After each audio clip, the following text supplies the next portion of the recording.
예, 이재용 삼성전자 부회장의 항소심 판결을 놓고 논란이 커지고 있습니다. 정치권에선 유전무죄 재벌 봐주기 판결이라는 비판과 함께 이 소신 판결이라는 주장도 나오는 등 반응이 엇갈리고 있습니다.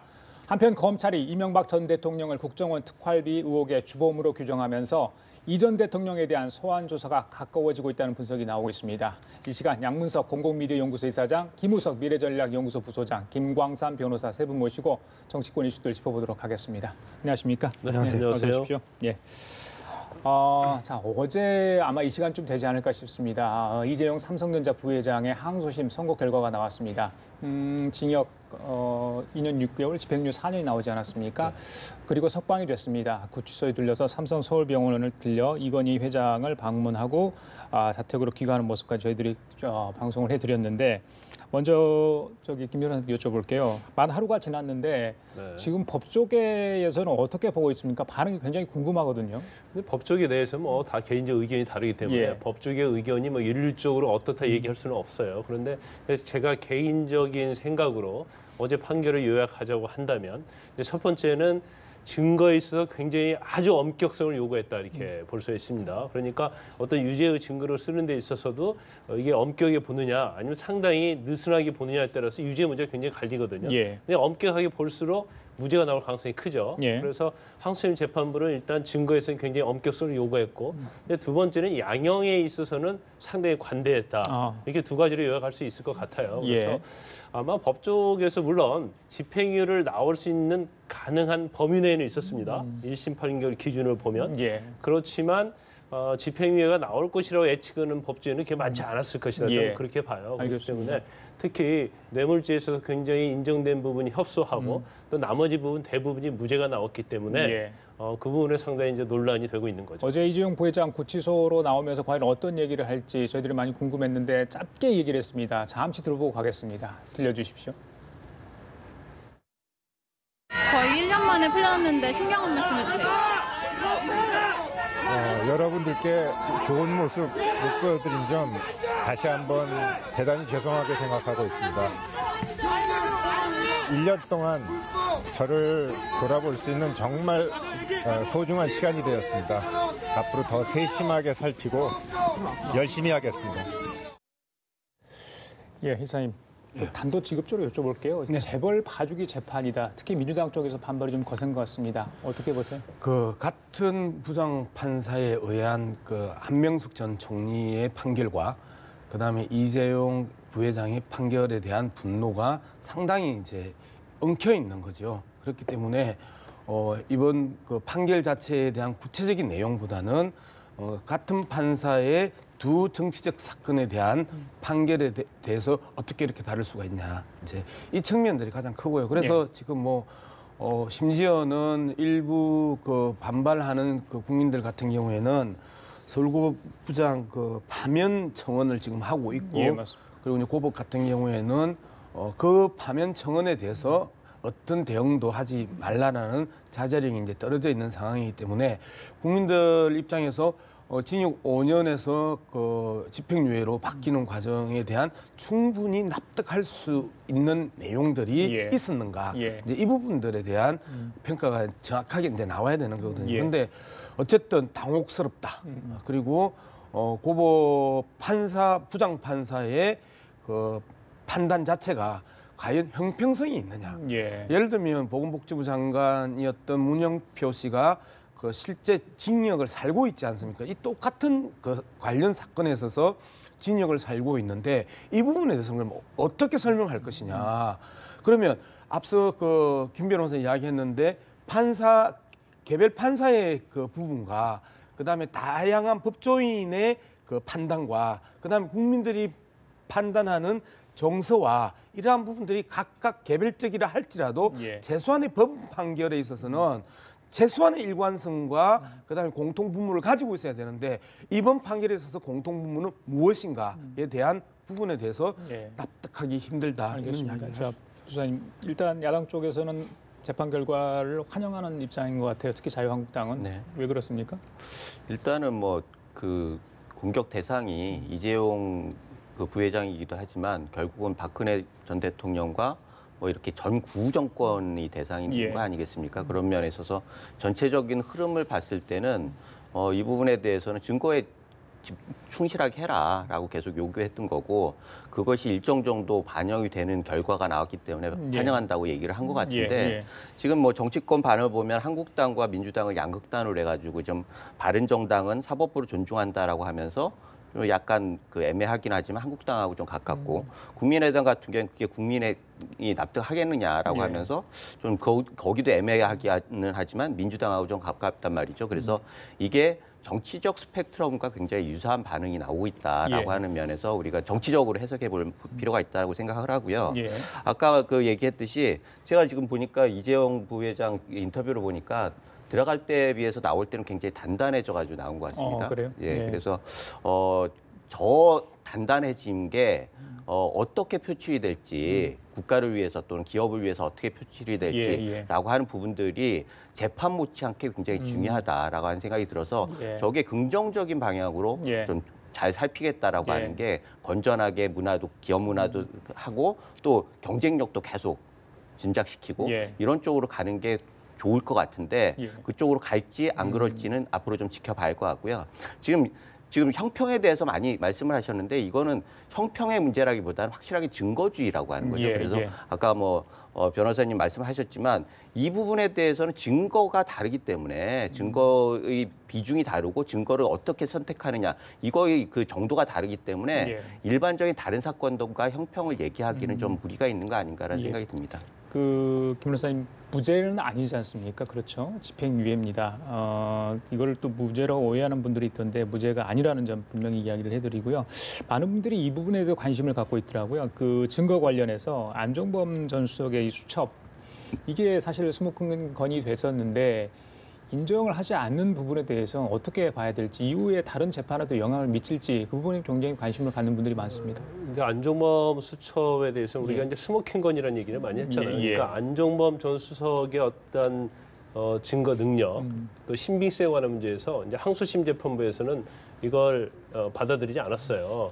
그렇지만 뭐 이 재판에만 꼭 뭐 일률적으로 이것이 되기 때문에 다른 데서도 증거로서 문제가 없다 이제 그런 취지는 아닙니다. 왜냐하면 예를 들어서 뭐 다른 재판들, 그러니까 박근혜 전 대통령 측근으로 관련된 재판에서는 또 이게 증거로 또 쓰일 수 있는 부분이 있는데 이제 제일 중요한 것은 이제 뇌물죄와 관련된 부분이에요. 그래서 안종범 수첩 중에서 뇌물죄와 관련된 부분. 예. 근데 거기에 보면 뭐 말씀자료, 참고자료 그런 거 있지 않습니까? 예. 그런데 사실 이재용 부회장과 관련된 부분은 부정한 청탁이 있었느냐 이제 그 부분이 굉장히 중요하지 않겠어요? 그럼 부정한 청탁이라는 것은 당사자들끼리 만나서 청탁을 하고 그걸 받아들이고 그래야 하는데 안종범 주석은 전에 들은 거 아니면 미리 준비한 걸 쓴 거에 불과하단 말이에요. 그래서 이걸 직접적 증거로 쓸 수 없다. 또 예. 간접적인 증거로 쓸 수도 없다. 이제 그렇게 예. 판단한 거예요. 왜냐하면 이제 법에는 전문 증거라는 게 있습니다. 그래서 누구한테 들은 내용이 증거가 될 때는 그 말을 한 사람이 법정에 나와서 이 얘기를 해야지 증거 능력이 있어요. 그렇기 때문에 예를 들어서 박근혜 전 대통령의 말씀 자료가 있다 하면 박근혜 전 대통령이 나와서 예, 법정에서 아 내가 그렇게 말한 게 맞다 이렇게 예. 해야지 증거 능력이 있는 거거든요. 예, 그래서 예.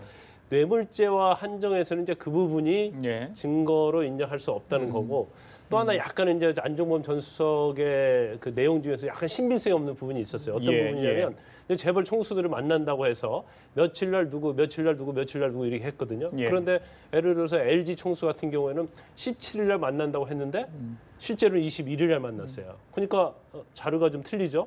그다음에 뭐 두산 같은 경우에는 뭐 21일 날 만난다고 했는데 사실 그 적힌 날짜에 박근혜 전 대통령이 해외 순방을 갔단 말이에요. 예. 그러니까 그런 부분에 있어서 신빙성에 있어서 좀 문제가 있기 때문에 예. 이건 우리가 증거를 채택할 수 없다 해서 이 증거를 받아들이지 않았기 때문에 예. 결국 무죄가 나오는 데 있어서는 오히려 안종범 전 수석의 수첩이 증거로 받아들이지 않는 부분이 예. 영향력이 굉장히 컸다 이렇게 볼 수 있는 알겠습니다. 거죠. 저기 변호사님, 네.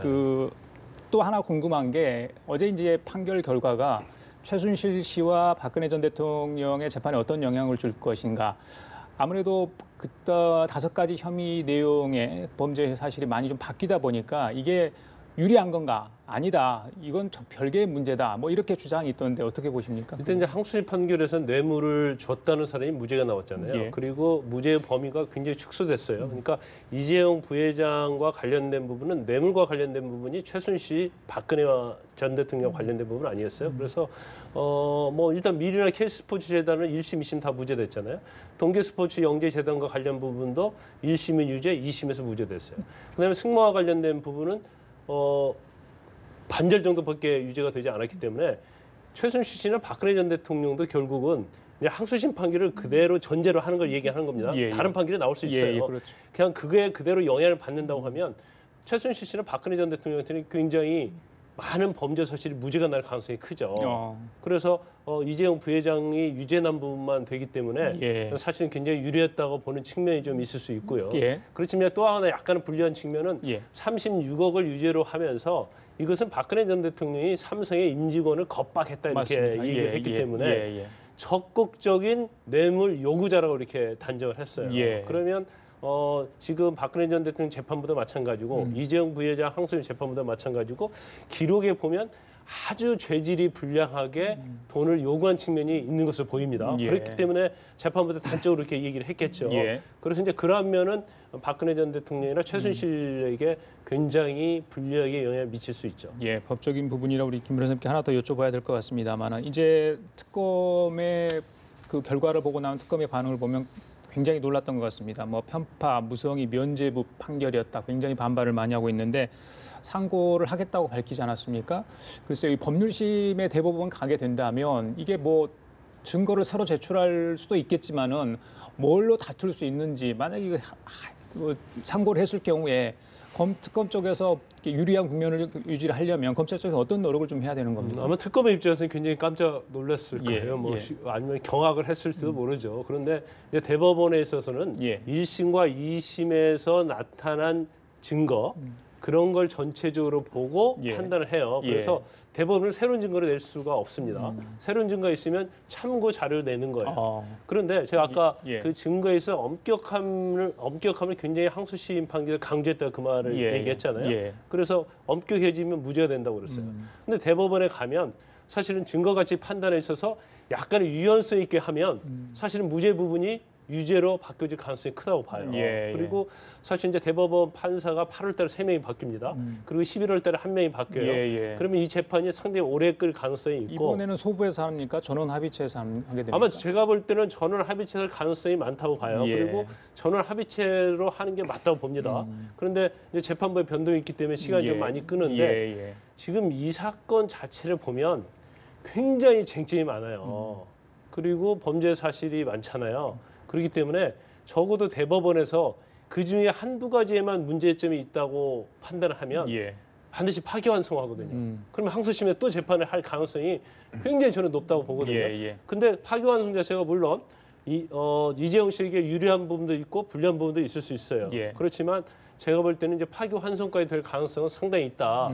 어느 쪽이 됐든 간에. 예. 그러면 재판의 결과가 엄청 늦게 나올 가능성이 크다는 거죠. 알겠습니다. 두 가지 측면이 이제 있는데요. 정영직 부장판사가 본인이 이제까지 해왔던 재판에 있어서 그만큼의 엄격한 증거주의를 채택했었던가라는 한 부분들이 쟁점이 될 수 있고, 두 번째는 유사한 사안에 대해서 정영식 부장판사만 독특하게 이 문제를 무죄로 본 것이냐, 1심과 2심에 아주 동떨어진 그 결과들이 이제 그런 부분이거든요. 이 독특성에 대해서 대법원이 뭘 어떻게 볼 것이냐, 이런 부분이 있는데, 어쨌든 전체적으로 박근혜 전 대통령과 최순실 재판에 영향을 미치기는 어려울 것이다라는 게 정치권 일반 이 재판에 대해서 이제 불만과 비판을 하는 사람들의 일반적인 입장입니다. 왜 그러냐면 워낙 독특했기 때문에. 그래서 이러한 독특함 자체에 대한 정영직 부장판사의 책임은 어디까지 가져야 되는가, 예. 또 대법원에서 판단을 할 거라고 봅니다. 그래요. 알겠습니다. 자, 이번에는 이명박 전 대통령 얘기로 넘어가겠습니다. 핵심 측근이었죠. 집사라고 알려진 김백준 전 청와대 총무기획관이 어제 이제 구속 기소됐습니다. 재판에 넘겨지게 된 건데 검찰 공소장에 이 전 대통령을 이 특활비 의혹 사건의 주범으로 또 김백준 전 기획관을 방조범으로 적시했습니다. 자, 김 변호사님, 흔히 이런 사건에 대해서 주범과 방조범이라는 것을 적시를 하는 거 공소장에 이 부분은 어떤 의미가 있는 겁니까? 그 흔한 건 아니에요. 아니죠. 그러니까 예. 단지 공범 관계로 뭐 누구와 예를 들어서 예. 김백준 전 기획관을 기소하면서 뭐 이명박 전 대통령과 공모하여 이런 식으로 기소를 대부분 많이 하죠. 예, 그렇죠. 그런데 지금 검찰의 공소장 자체는 바로 방조범으로 기소를 했어요. 그럼 방조범이 있으면 주범이 있어야 할 거 아니에요. 그렇죠. 이명박 전 대통령이 주범이라는 걸 명백히 예. 했거든요. 그런데 아마 그것은 김백준 전 기획관의 진술에 의하면 단순히 이제 평등 공범 관계가 아니고 일단 김성호 전 국정원장, 원세훈 국정원장에게 2억 원을 김백준 기획관에게 줘라 이렇게 지시를 하고 예. 김백준 기획관한테는 내가 이 얘기 해놨으니까 가서 받아와. 가서 수령을 해왔단 말이에요. 그리고 총무기획관실에 있는 2개의 금고에다 다 이걸 보관을 해요. 그리고 쓸 때 야 이거 박영준 차관한테 얼마 줘. 누구한테 얼마 줘. 이런 식으로 했단 말이에요. 그러면 김백준 전 비서관이 한 일은 단지 신문군에 불과한 거예요. 예. 그런데 단지 공무관계로까지 갈 수가 있겠느냐. 그리고 예. 이제 방조범으로 기소를 했다는 것은 김백준 전 비서관이 검찰에 굉장히 협조를 했기 때문에 방조범이라는 것은 형법상 감경 규정이 있어요. 예. 그리고 너무나 명백하게 주범과 방조범이 구분이 되기 때문에 예. 이 부분에 대해서 검찰에서는 단호하게 확신을 가지고 기소를 했다고 볼 수 있고 알겠습니다. 김백준 전 비서관의 기획관의 구체적인 진술 말고도 기조실장, 국정기조실장한테 예. 김주성, 예. 목영만 그런 사람들의 진술이 있기 때문에 검찰은 이제 명백하게 확신을 갖고 기소를 한 거죠. 예, MB 측 비서팀은 어제 이런 그 주범과 방조범에 대해서 적시한 거에 대해서 이 보역주기 짜맞추기 수사다 이렇게 반발을 했습니다. 이건 부장님께서 어떻게 좀 봐야 됩니까? MB 측도 좀 이렇게까지 뭐 진척이 될 거다. 특히 이제 공소장이 이렇게 적시될지는 몰랐을 것 같아요. 네. 당황스럽겠죠. 지금 보면은 결국은 뭐 막연하게는 그 다음 타겟은 그 MB 쪽이다라고 하는 얘기들이 많이 있었지만 막상 닥쳐보면은 게다가 주변에 그 허물어지는 변선들이 허물어지는 게 보이는 거 아니겠습니까? 아까 말씀하셨듯이 김백준 전 기획관 같은 경우에는 일정 정도 협조를 하는 모양새를 보여주는 것 같고요. 그리고 그래서 뭐 방조범이라고 하는 그 형량을 깎을 수 있는 그런 것들이 있었고 또 다른 분들 보면은 적극적으로 협조하는 경우는 기소를 않거나 구속을 안 시키는 경우가 많았어요. 그런 걸 보면은 누가 협조를 하고 있구나라고 하는 게 보이는 거예요. 그렇다고 하면은 MB 입장에서는 그 믿던 이런 사람들이 예. 이렇게 얘기해 주는 거에 대해서 당황할 수밖에 없는 거죠. 그래서 이런 것들을 그 당사자들에게 뭐라고 하기보다는 결국은 이런 것들을 어떻게 만들어 나가고 있는 검찰에 대해서 짜맞추기 수사 아니냐라고 예. 얘기할 수밖에 없는 상황인 것 같아요. 그래서 이거는 박근혜 전 대통령의 수사 과정에서도 예. 마찬가지지만 예. 지금 검찰 같은 경우에는 좀 너무 지나치게 어떤 사람은 봐주고 어떤 사람은 또 과하게 죄목을 쓰이고 이렇게 해가지고 아까 말씀하셨던 형평성 문제나 이런 부분들에 대해서 얘기가 많이 나오고 있어요. 그래서 이런 부분들을 검찰에서 기소권 동점이라고 하는 것들 때문에 예.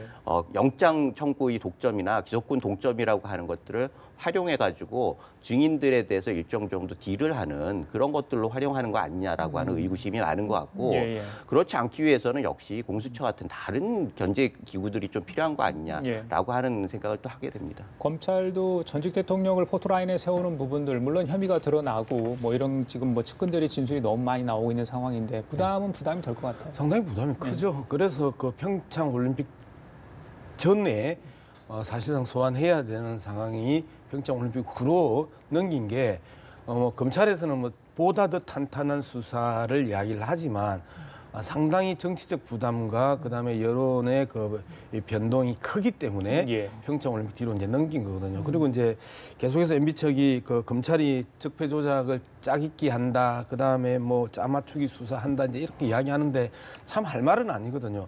이 모든 내용들을 누가 이야기를 했습니까? 가장 먼저 김주성 국정원 기조실장이 가장 먼저 이야기를 했습니다. 김주성 기조실장은 이명박 대통령의 형인 이상덕 그 전 의원의 핵심 측근입니다. 그리고 나서 김성호 국정원 원장, 원세훈 국정원 원장마저도 모든 자신의 혐의에 대해서 부인했던 원세훈 국정원 원장도 이 부분에 대해서는 동의를 한단 말이에요. 그다음에 이제 결정적으로 김희중 부속실장이 딱 들어가서 보니까 검찰 수사가 너무 탄탄하게 이루어져 있어 부인할 수 없었다. 예. 이런 이야기를 합니다. 그래서 탄탄하게 촘촘하게 준비된 수사 과정에 있어서 결국 김백준 전 그 정무기획관조차도 예. 이 상황에서 빠져나갈 수 없는 상황이기 때문에 그 자백할 수밖에 없었던 거잖아요. 예. 자, 이 일련의 과정들에 있어서 김주성, 원세훈, 김성호, 김희중, 그다음에 김백준, 소위 말해서 이명박 전 대통령의 핵심 측근 중에 핵심 측근이었고 그 권력이 유지되는 동안에 실세 중에 실세였던 사람들이 이 사람들입니다.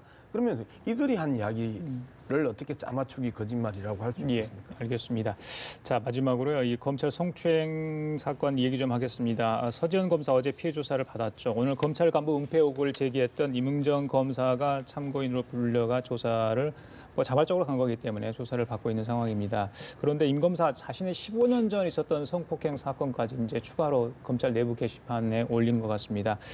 글쎄요, 누구보다 검찰 조직 시스템을 잘하는 우리 빈 변호사께서 좀 이야기를 해주셔야 될 것 같은데 일단 모든 게 철저하게 조사가 돼야 되는 그건 당위성 측면에서 맞는 것 같습니다만 어떻게 보십니까? 지금 당연하죠. 상황. 당연하고 이게 15년 전에 정말 이게 공론화가 돼 있다고 예. 한다면 근데 지금과 같이 이렇게 많은 일이 일어나지 않았을 거라고 봐요. 이제 만약 그때 문제가 됐다고 하면 서지현 검사 사건 같은 게 일어났겠습니까? 그래서 굉장히 늦은 감이 있지만 그래도 굉장히 어떤 검찰의 조직 문화, 예. 특히 선거와 관련된 문화에 있어서는 굉장히 이제 변곡점이 될 수 있는 아주 중요한 계기다. 그래서 굉장히 저는 이제 긍정적으로 봅니다. 예. 그래서 물론 지금 와중에 상당히 논란이 좀 많아요. 특히 조희진 검사장, 조희진 조사 단죄에 관한 부분이랄지 예. 또 아니면 검찰 내부에서 은폐, 엄폐 의혹 같은 거 이제 그런 것들이 많은데 일단 조사위원회가 시행이 돼서 조사를 하고 있잖아요. 예. 그래서 제일 중요한 부분은 이제 실체적 진실, 그 다음에 전수조를 통해서 그동안 검찰 내에서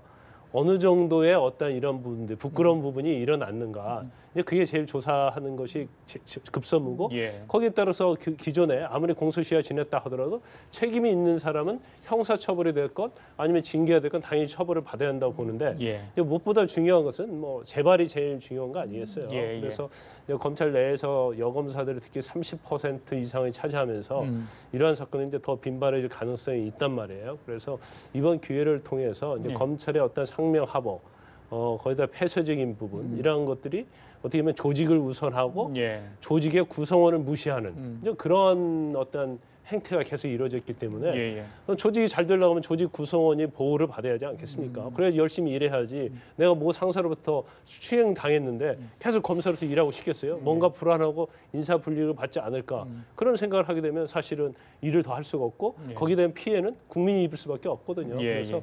이번 계기를 해서 철저히 조사를 해야 하고 또 한 가지 이제 셀프 조사에 대해서 굉장히 제가 볼 때 우려가 많다고 봅니다. 그래서 셀프 조사 자체가 공정성과 투명성을 가지려고 하면 지금 조희진 단장이 얘기한 것처럼 예. 민간조사위원회가 있어서 이걸 스크린을 해줘야 돼요. 왜냐하면 그렇지 않으면 좋은 게 좋다고 해서 어느 부분이 중요하고 중요하지 않는 부분을 자의적으로 검찰 내에 있는 구성원들이 판단하면 안 된다는 거죠. 예. 그래서 지금의 어떤 조사는 철저하게 이루어지고 거기에 대해서 민간인 조사위원회에서 한번 스크린을 하는 예. 그러면서 또 피해에 대한 제도 마련 이런 것들이 이루어져야 한다고 봅니다. 검찰이 모처럼 자기 껍질을 벗겨내는 그런 진통을 겪고 있는 것 같습니다. 어떤 결과가 나올지 좀 지켜보도록 하죠. 지금까지 양문석 공공미디어연구소 이사장, 김우석 미래전략연구소 부소장, 김광삼 변호사였습니다. 말씀 잘 들었습니다. 예.